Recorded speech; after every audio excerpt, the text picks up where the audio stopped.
এই আদর্শ, এই চিন্তা চেতনা যদি মানুষের কাছে থাকে, সমাজ থেকে অশান্তি চলে যাবে, যে পরিবার থেকে অশান্তি চলে যাবে। সেই আকীদা কি? যে মানুষের সাথে ভালো ব্যবহার করা, মানুষের বিষয়ে খারাপ মন্তব্য না করা এবং মানুষের সাথে সুন্দর আচরণ করা, এটাও দিন, এটাও ইসলাম, এটাও ইবাদত।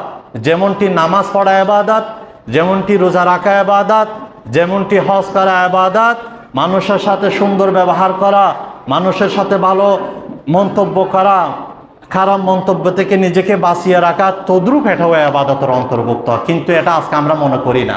নামাজ, রোজা, হজ, যাকাত এগুলাকে শুধু ইবাদত মনে করি। আচার ব্যবহার যে এটা ইবাদত, এটা আমাদের অনেকেরই জানা নেই। যে মানুষের বিষয়ে খারাপ মন্তব্য করা থেকে বেঁচে থাকা, এটা যে ইবাদত, এটা আমাদের জানা নেই। এই জন্য আল্লাহ বলেন, ওয়াকুলু লিন্নাসি হুসনা, হে মানুষেরা, তোমরা মানুষের সাথে ভালো ব্যবহার করো, ভালো উত্তম আচরণ করো। এবং আল্লাহ নবী আরো বলেছেন, লা ওয়ালা তাজাসসু ওয়ালা তাহাসাদু ওয়ালা তাদাবারু, তোমরা এক মুমিন আরেক মুমিনের পিছে লেগে থাকিও না, এক মুমিন আরেক মুমিনের প্রতি হিংসা করিও না, এক মুমিন আরেক মুমিনের পিছনে গোয়েন্দাগিরি করিও না, খুঁজে খুঁজে তার দোষ তালাশ করিও না। বরং তোমরা কি হবে? ওয়াকুনু ইবাদাল্লাহি ইখওয়ানা, তোমরা সকলে মিলে আল্লাহর বান্দা হয়ে যাও, তোমরা সকলে মিলে আপন ভাইয়ের মতো হয়ে যাও।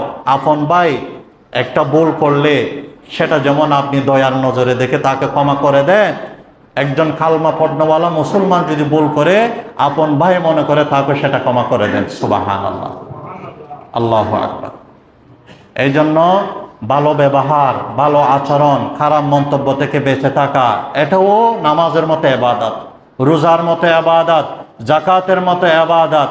নবীজি সাল্লাল্লাহু আলাইহি ওয়াসাল্লাম বলেছেন, কিয়ামতের মাঠে মিজানের পাল্লাকে দুইটা জিনিস বাড়ি করবে। একটা হলো সুবহানাল্লাহি ওয়া বিহামদিহি সুবহানাল্লাহিল আযীম, আর একটা হলো মানুষের উত্তম আচরণ, ব্যবহার, যে চাল চলন যার যত সুন্দর হবে, ঈমানের পরে আখলাক যার সুন্দর হবে, এই আখলাক কিয়ামতের মাঠে মুমিনের মিজানের পাল্লাকে অনেক ভারী করে দিবেন। সুবহানাল্লাহ। আল্লাহ তাআলা আমাদেরকে সাহাবায়ে কেরামের রঙে রঙিন হওয়ার তৌফিক দান করুন, বলেন আমিন। যে ঈমানের পরে নবীজি সাহাবায়ে কেরামদেরকে আখলাক শিক্ষা দিয়েছেন, আখলাকের পরে ইবাদত শিক্ষা দিয়েছেন। এই জন্য বিচারের মাঠে প্রথমে ঈমানের প্রশ্ন হবে, এরপর আখলাকের প্রশ্ন হবে, এরপরে ইবাদতের প্রশ্ন হবে। এরপরে ইবাদতের যদি কিছু ত্রুটি পেয়েও যায়, ওই দুইটা গুণ যদি পুরোপুরি পেয়ে যায়, আল্লাহ তাআলা ওই দুই গুণের দিকে তাকিয়ে তাকে জান্নাতের মেহমান বানিয়ে দিবেন। সুবহানাল্লাহ। আল্লাহ তাআলা যে কথাগুলো বলেছি, সর্বপ্রথম আমাকে, যারা শুনছেন, আল্লাহ সকলকে আমল করার তৌফিক দান করুন, বলেন আমিন। ওয়া আখির দাওয়ানা আনিল হামদুলিল্লাহি রাব্বিল আলামিন। যারা সুন্নত পড়েনি, সারা কাজ সুন্নত আদায় করেন।